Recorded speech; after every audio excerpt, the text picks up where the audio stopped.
क्या काम कर लेना है, बाकी मेंटरशिप में तो हम करेंगे ही करेंगे। मेंस के लिए अभी से सिर्फ इतना समझ लें कि पहली बात, ऑप्शनल सब्जेक्ट का चयन करते हुए लापरवाही मत कीजिएगा। इंग्लिश मीडियम है तो 10 से ऊपर सब्जेक्ट है। कल मैं इंग्लिश में क्लास लूंगा, इंग्लिश मीडियम वाले बच्चों को अलग से बात करेंगे। इंग्लिश में बहुत मौज है, सोशियोलॉजी ले लो, पीएसआईआर ले लो, पबेड लो, ज्योग्राफी लो, हिस्ट्री लो, जो मन करे उठा लो, लगभग हर विषय अच्छा चलता है वहां पर। एंथ्रोपोलॉजी ले लो, 2-4 ज्यादा अच्छे चल रहे हैं और बाकी अच्छे ही चल रहे हैं। हिंदी माध्यम में बहुत बुरा हाल है, जो पिछले 7-8 साल 10 साल का ट्रेंड है। 2013 से आपको पता है कि ट्रेंड चेंज हुआ यूपीएससी का। जो ऑप्शन है 1 रह गया, पहले 2 थे, और 500 नंबर का हो गया, पहले 600 नंबर का था। 2013 से 2022 यानी कि जो 10 साल का ट्रेंड है, उसके बेस पर ज्यादा विस्तार में जाए बिना मैं कुछ स्पष्ट कर देता हूं। मोटे तौर पर 3 वैकल्पिक विषय ठीक चलते हैं यूपीएससी में इस समय। उन 3 में से जो आपको अच्छा लगे चुन लीजिए। उनमें से एक हिंदी साहित्य है, एक इतिहास है और एक पॉलिटिकल साइंस है। इनमें से जो अच्छा लगे चुन लीजिए। कि मन में आ रहा होगा भी, अच्छा मैं तो चौथा लूंगा, इसको पता नहीं मैं कौन हूं। ये मेरे मन में भी आया था जब मैं आपकी उम्र में था। तो जब मेरा पहला अटेम्प्ट था तो मैंने हिस्ट्री से फॉर्म भरा, हिस्ट्री ऑनर्स किया था डीयू से। किया था मतलब मैं कॉलेज जाता था, क्लास में नहीं जाता था। तो मेरे पास डिग्री है जिसपे लिखा है कि मैंने हिस्ट्री ऑनर्स किया, उतनी हिस्ट्री आती है मुझे, डिग्री है मेरे पास। डिग्री कैसे मिलती है कॉलेज में? कल एग्जाम में आज 10 क्वेश्चन निकले, कल जाके उगले। 4 दिन बाद बैलेंस बराबर हो जाता है। पहले भी नहीं आता था, अब भी नहीं आता है। और 3 साल तक ऐसा सतत अभ्यास करने से एक चीज हो जाती है, उसको डिग्री बोल देते हैं।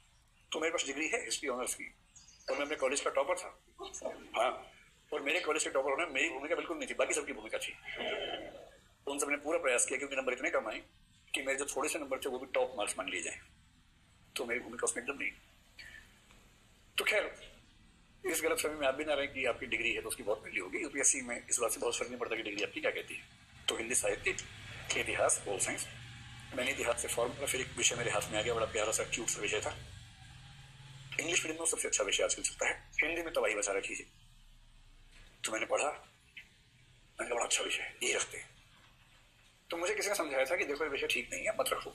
मेरे में वही भाव आया जो भी आपके मन में आया थोड़ी देर पहले कि अच्छा अच्छा। तो मैंने ले लिया वो विषय। पहले अटेम्प्ट में सिलेक्शन मेरा हो गया था। जो जब सिलेक्शन में 2 विषय थे, उनमें से हिंदी साहित्य में नंबर आए थे 343 और दूसरे विषय में आए थे 247, 600 में से। तो मुझसे लोगों ने कई ने कहा पहले अटेम्प्ट में 22-23 की उम्र में सिलेक्शन हो जाए तो हल्ला तो मच ही जाता है आसपास के इलाके में। जो पहले देखता भी नहीं था फिर आता है बात करने के लिए विस्तार में। लोग पूछे कैसे तैयारी करें, हमें पता ही नहीं कैसे तैयारी करनी है। बाई चांस हो गया था, लिखा हो गया, अब क्या बताएं उनको। तो उन्होंने किसी ने मुझे इंट्रोड्यूस करवाया कि इनका हिंदी साहित्य और डैश, इतना क्या छुपाना है, समाज शास्त्र था, है ना। इनका हिंदी साहित्य और समाज शास्त्र विषय से सिलेक्शन हुआ है। तो मैं नहीं, मैं थोड़ा ठीक कर देता हूं।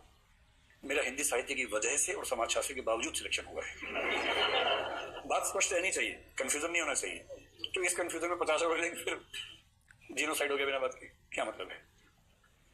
तो मेरे पास तथ्य इतने हैं कि आप थक जाएंगे। मैं आपको घंटों कहानी सुना सकता हूं इन विषयों में क्या क्या चल रहा है इस समय। मोटी सी बात यह है, इन तीनों का रिजल्ट इसी अनुपात में चल रहा है, सबसे ऊपर हिंदी, फिर हिस्ट्री, फिर पोल साइंस। इन 3 के अलावा हिंदी माध्यम में किसी का रिजल्ट ऐसा नहीं है कि मैं उसकी प्रशंसा करूं। इस बार भूगोल में जरूर एक बच्चे अच्छे आए हैं, पर बहुत साल बाद एक बच्चे गए हैं पहली बार। तो हम 1-2 साल ऑब्जर्व करेंगे, उसके बाद सलाह शायद बदलेंगे। फिलहाल कोशिश करनी है ये 3। इसके अलावा यदि आपको किसी विषय से इतनी मोहब्बत है जितनी मजनू को लैला से थी, या शीरी को फरहाद से थी, या हीर को रांझा से थी, जिसका मतलब है कि मैं तेरे लिए जान दे सकता हूं, तो आप वो विषय रख लीजिए क्योंकि जान देनी ही पड़ेगी। लगभग जान देने का मामला है। तो यदि आप किसी विषय के साथ शहीद होना चाहते हैं तो जरूर हो। शहीद पथ के बाहर एक और हम बना देंगे रास्ता, बढ़िया सा विषय शहीद दिवस ऐसा कुछ करके बना देंगे, उस विषय के नाम से शहीद जो लोग हुए। तो इसका ध्यान रखें। और मेंस में जो बाकी बात ध्यान रखने की है, देखो मेंस में जो खेल है ना पूरा, वो बेसिक खेल है आंसर राइटिंग स्किल्स का। अगर कोई मुझसे पूछता है कि कैसे आईएएस बने, और जो मैं आपसे कह रहा हूं बार बार कि मसला पढ़ाई का नहीं है, उतना गलत फहमी है। मैं भी आपको एक प्रयोग करके दिखाता हूं, फिर आप मुझे बताइए वो बात कितनी सही है आपकी राय में। होता क्या है कि भीड़ जो होती है ना, उसका खास मनोविज्ञान होता है। एक चीज के पीछे दौड़ रही है और खेल कहीं अलग ही चल रहा है, उस खेल को समझ नहीं रहे। आंसर राइटिंग स्किल्स के बेसिकली जो मतलब होते हैं उनमें से एक मतलब होता है कि आपकी लिखने की स्पीड पर्याप्त हो। 20 क्वेश्चन आते हैं आज के पेपर में 3 घंटे। और 20 के 20 लिखने हैं और ठीक से लिखने हैं। इसकी पहली शर्त क्या है? स्पीड अच्छी होनी चाहिए। मोटे तौर पर यह मान के चलिए कि अगर आप 8 मिनट में लगभग 240 शब्द लिख लेते हैं तो आपकी स्पीड ठीक है। अभी नहीं लिख पाएंगे आप उतना। अभी आप 8 मिनट में शायद 160, 180, 170, 190 के आसपास कहीं होंगे। जनरली ऐसा होता है। तो रोज कोशिश कीजिए कि आधा घंटा कम से कम स्पीड पे काम करें। अभी उत्तर में गहराई, उत्तर में ये, उत्तर में वो, बात की बातें हैं। पहले उत्तर तो हो। और जो पहली बार मेंस देते हैं, अधिकांश की प्रॉब्लम पता क्या है? 20 क्वेश्चन से 12, 13 होते हैं, 14 होते हैं, पेपर छूट जाता है। फिर एक व्यक्ति आता छीन के रह जाता है कॉपी, तो फिर ये विचार होता है कि अच्छी क्वेश्चन छूट गए। और अगर आप 2-4 क्वेश्चन छूट गए यूपीएससी में, तो लगभग इसका मतलब ये है कि अगले साल की तैयारी शुरू कर दीजिए। एक भी सवाल नहीं छोड़ना है, यहां तक कि ना आता हो तब भी नहीं छोड़ना है। मेंस में क्या होता है कि चॉइस नहीं होती है आजकल, सारे सवाल करने होते हैं। ऑप्शन में थोड़ी सी होती है, पर वो भी कहने की चॉइस है, क्योंकि इतनी लिमिटेड चॉइस है कि उसका वो बहुत महत्व है नहीं। और जीएस में चॉइस होती नहीं है। अब 20 क्वेश्चन आए हैं, लिखने सारे हैं। अगर आपने एक भी क्वेश्चन छोड़ दिया तो शुद्ध नुकसान हो गया। तो हम तो यहां तक समझाते हैं कुछ ना आता हो तो भी कुछ तो लिख ही आना है। अरे प्रश्न कुछ तो समझ में आएगा भाई। मान लो बहुत मुश्किल सा वाक्य है राज्य व्यवस्था के बारे में। जैसे मान लीजिए सवाल आ गया निर्वाचन आयोग के बारे में, आजकल चल रहा है। निर्वाचन आयोग के आयुक्तों के चयन में मुख्य न्यायाधीश की भूमिका कितनी आवश्यक है और नहीं, इस पर अपनी राय दें। ऐसा मान लीजिए सवाल आ गया, आपको इस बात का अंदाजा ही नहीं है कि इसमें मुख्य न्यायाधीश होता है कि नहीं होता है। बाई चांस नहीं पढ़ा था वो टॉपिक, मिस हो गया था। सुप्रीम कोर्ट ने क्या जजमेंट दिया हाल में, आपको यह भी नहीं पता। सरकार कौन सा बिल लेके आ रही है पार्लियामेंट में, आपको यह भी नहीं पता, क्योंकि आपने वो टॉपिक छोड़ दिया था कि इस बार शायद नहीं आएगा। तो क्वेश्चन आ गया। छोड़ना नहीं है, कुछ ना कुछ लिख के आना है।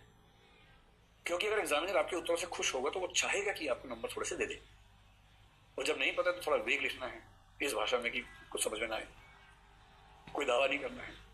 तो वेग में रखिए कि निर्वाचन आयुक्तों के चयन में मुख्य न्यायाधीश की भूमिका एक बहुत ही विवादास्पद विषय है। क्या दिक्कत है इसमें? वो तो है ही, सब जानते हैं। जितने लाभ ऐसा करने के होंगे उतने ही नुकसान भी हो सकते हैं। क्या दिक्कत है इसमें? फिर बनाओ हेडिंग लाभ, बड़ा बड़ा सा हेडिंग, ताकि आधा पेज भर जाए। उसी में पेज भी तो भरना है, थोड़ा गैप दे देकर लिखना है। वहां पर जहां कम आता है शब्दों में गैप ज्यादा, ऊपर नीचे गैप ज्यादा करके लिखना है, ताकि पेज भरे जल्दी से। तो बड़ा हेडिंग बनाओ लाभ, उसके नंबर 1 और नीचे गैप देकर नंबर 1। क्योंकि चुनाव लोकतंत्र का आधार स्तंभ है और गलत चुनाव आयुक्त का होना किसी राजनीतिक दल को फायदा पहुंचा सकता है। अतः ऐसे निर्वाचन आयुक्त जो सुप्रीम कोर्ट ने चुने होंगे वे ज्यादा वस्तुनिष्ठ होंगे, पारदर्शिता के साथ काम करेंगे, उनकी ईमानदारी और सत्यनिष्ठा असंदिग्ध, इसी शब्द को पूर्ण ढूंढते इसके अंदर असंदिग्ध होगी। अब इसके बाद आप सोचे अब क्या लिखूं, कुछ याद नहीं आ रहा। फिर याद आया टीएन शेषन एक आदमी थे, खटक से कहानी लगाओ इसमें। उदाहरण के लिए टीएन शेषन जब चुनाव आयुक्त थे उन्होंने ये प्रयास किए थे, यदि सुप्रीम कोर्ट निर्वाचक मंडल में होगा, मैंने चयन मंडल में होगा, तो संभावना है कि ऐसे और निर्वाचन आयुक्त आएंगे जो निर्वाचन की प्रक्रिया पेज पलट गया इसी बीच में। आपको सुकून मिला कि चलो एक बार घुमा तो सही पेज। फिर आपने लिखा तो इससे ऐसा होगा, वैसा होगा, वो होगा। अब और कुछ याद नहीं आ रहा, एक ही पॉइंट याद आया। छोड़ना नहीं है। फिर अब तुलना करना शुरू कर दीजिए। इस प्रश्न की तुलना हम सीएजी से कर सकते हैं। सीएजी कौन होता है? Controller and auditor general of India, Bharat का नियंत्रक महालेखा परीक्षक। जैसा विवाद निर्वाचन आयुक्तों को लेकर है, वैसा ही प्रश्न नियंत्रक और महालेखा परीक्षक को लेकर भी उठता रहा है, जिसका जिक्र भारतीय संविधान के अनुच्छेद इसमें है। पूरा उसी को लिख के आ जाओ। लोग कलाकार हैं, कलाकार लोग सिलेक्ट होते हैं इसमें, बहुत पढ़ाकू लोग सिलेक्ट नहीं हो रहे हैं। हमें तो स्कूल में सिखाया गया था कि भाई बच्चे मजाक करते थे, इंग्लिश का पेपर हमारे लिए बड़ा मुश्किल हो रहा था। इंग्लिश में हम लोग हर साल विधिवत फेल होते थे। बाद में सीख ली तो आ गई, लेकिन शुरू में ऐसा होता था 9वीं क्लास तक। तो इंग्लिश में ऐसे भी याद करके जाते थे, ऐसे रटा हुआ एकदम। तो एक मजाक बड़ा प्रसिद्ध हमारे स्कूल में चलता था कि माई बेस्ट फ्रेंड याद करके गए और आ गया काऊ। नहीं सॉरी, काऊ याद करके गए, आ गया माई बेस्ट फ्रेंड। काऊ भाई होता था ऐसे हमारे स्कूल में, तो पहले ऐसे काऊ होता था। आपने भी शायद वही लिखा होगा। तो जो लिखाड़ आदमी होता है ना, जो मानता नहीं है लिख ही देता है, उसे कैसे करता है? I have many friends but Ram is my best friend because he has a cow. His cow has 4 legs, 2 eyes, 1 tail, और कार्यक्रम शुरू। और बीच बीच में याद दिलाना कि भाई बेस्ट फ्रेंड में चल रहा है। My best friend Ram loves his cow very much. So do I love the cow and Ram. ऐसे करते करते कम से कम छोड़ा तो ही भाई उसने, मेहनत तो की किसी तरह से। यूपीएससी भी ऐसा खेल ज्यादा है, 20 क्वेश्चन जिसने पूरे कर दिए हर पेपर में, लगभग ये मान के चलिए कि मेंस तो हो ही जाएगा। इसमें नहीं सिलेक्शन हो जाएगा, मेंस हो जाना यानी कि 2,500 लोगों में आ रहे हो, उनमें से 1000 में और 180 में और 72 में आएंगे, ये अलग बात है, लेकिन ना 2,500-3,000 में आ जाएंगे। मेरा अनुमान है कि कम से कम 30-40% लोगों का मेंस में सारे क्वेश्चंस पूरे होते ही नहीं है, इतना लंबा पेपर होता है। तो एक तो खेल ये हुआ। स्पीड के अलावा दूसरी चीज होती है एक प्रेजेंटेशन स्किल्स। आजकल यूपीएससी का जो ट्रेंड है, आज से कुछ साल पहले जब हम लोगों ने एग्जाम दिया, उस समय ट्रेंड क्या था कि लंबे आंसर लिखने होते थे 600-600 शब्दों के, और लिमिट लिखी नहीं होती थी उसमें, कहीं कहीं 800 भी लिखते थे, मतलब 5-5 शीट्स का एक आंसर लिखा करते थे। अब सारे के सारे जो प्रश्न आते हैं ऑप्शंस में भी देखें, 125 शब्द, 150 शब्द, 200 शब्द, बहुत हो तो 250 शब्द मैक्सिमम। आमतौर पर 200 शब्द से ऊपर लिखने ही नहीं है आपको, और 100-125 वाले बहुत सारे क्वेश्चन लिखने हैं आपको, तो लिखने का स्कोप खत्म हो गया है। क्वेश्चंस ऑप्शन में 19 करने होते हैं, जीएस में 20 करने होते हैं, पेपर 1, 2, 3 जीएस में। अब इतना समय नहीं है कि आप बहुत गहरा उत्तर सोचेंगे और उसके बाद लिखेंगे, तो पेपर छूट जाएगा आपका। पेपर पूरा करना है, जल्दी लिखना है, और प्रेजेंटेशन ऐसा करना ही कमाल हो गया। और मैं मेंटरशिप में देखता हूँ कि जिन बच्चों को ठीक से मैप बनाना आता हो, जिन बच्चों को ठीक से ग्राफ बनाने आते हों, उनको नंबर बहुत ज्यादा मिलते हैं।